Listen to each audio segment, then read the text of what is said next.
आज आपण हरतालिकेची कहाणी बघणार आहोत. कहाणी पूर्ण बघा. एके दिवशी शिव पार्वती कैलास पर्वतावर बसली होती. पार्वतीने शंकराला विचारलं, महाराज, सर्व व्रतात चांगलं व्रत कोणते? श्रम थोडे आणि फळ पुष्कळ असं एखादं व्रत असलं तर मला सांगा. मी कोणत्या पुण्याईने आपल्या पदरी पडले हेही मला सांगा. तेव्हा शंकर म्हणाले, जसा नक्षत्रात चंद्र श्रेष्ठ, ग्रहात सूर्य श्रेष्ठ, आणि 4 वर्णात ब्राह्मण श्रेष्ठ, देवात विष्णू श्रेष्ठ, नद्यात गंगा श्रेष्ठ, त्याप्रमाणे हरतालिका व्रत हे सर्वात श्रेष्ठ आहे. हे तुला सांगतो.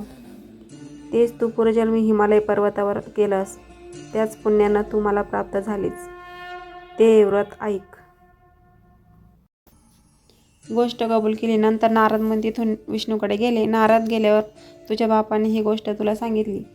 ती गोष्ट तुला रुचली नाही. तू रागावलीस आणि असं पाहून तुझ्या सखीनं रागवण्याचं कारण विचारलं. तेव्हा तू सांगितलंस, महादेवापासून मला दुसरा पती करायचा नाही, असा माझा निश्चय आहे. असं असून माझं या बापांनी मला विष्णूला देण्याचं कबूल केलं आहे. याला काय उपाय करावा? मग तुला तुझ्या सखीनं एका घोर अरण्यात नेलं. तिथं गेल्यावर एक नदी दृष्टीत पडली. जवळच एक गुहा होती. त्या गुहेत जाऊन तू उपवास केलास. तिथं माझं लिंग पार्वती स्थापिले. त्याची पूजा केली. तो दिवस भाद्रपद शुद्ध तृतीयाचा होता. रात्री जागरण केलंस. त्या पुण्यानं इथलं माझं आसन हल्लं. नंतर मी तिथं आलो. तुला माझं दर्शन दिलं आणि वर मागण्यास सांगितलं. तू म्हणाली, तुम्ही माझे पती व्हावं याशिवाय दुसरी इच्छा नाही. नंतर ती गोष्ट मी मान्य केली. मी तृप्त झालो. दुसऱ्या दिवशी ती व्रतपूजा विसर्जन केलीस. मैत्रिणीसह त्यांचं बारण केलंस. इतक्यात तुझा बाप तिथं आला. त्यानं तुला इकडे पळून येण्याचं कारण विचारलं. मग तू सर्व हकीकत सांगितलीस. पुढं त्यानं तुला मला देण्याचं वचन दिलं. तुला घेऊन घरी गेला. मग काही दिवसांनी चांगला मुहूर्त पाहून मला अर्पण केली. अशी या व्रतानं तुझी इच्छा पूर्ण झाली. यालाच हरतालिका व्रत असे म्हणतात. याचा विधी असा आहे.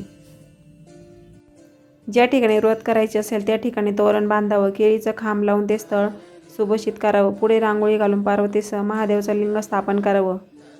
त्यांची पूजा करावी. मनोभावे त्यांची प्रार्थना करावी. नंतर ही कहाणी करावी व रात्री जागरण करावं. या व्रताने प्राणी पापांपासून मुक्त होतो. 7 जन्माचं पातक नाहीचं होतं. राज्य मिळतं. स्त्रियांचं सौभाग्य वाढतं. ह्या दिवशी बायकांनी जर काही खाल्लं तर 7 जन्म वंध्या होतात. दरिद्री येते व पुत्रशोक होतो. कहाणी ऐकल्यावर सुवासिनींना यथाशक्ती वाण द्यावं. दुसऱ्या दिवशी उत्तर पूजा करावी आणि व्रताचं विसर्जन करावं. ही 60 उत्तराची कहाणी. 5 उत्तराची देवाब्राह्मणाच्या दारी, गायीचे गोठी, पिंपळाची वारी. सफळ कहाणी. कहाणी कशी वाटली कमेंट करून नक्की सांगा. चॅनलवरती नवीन असेल सबस्क्राईब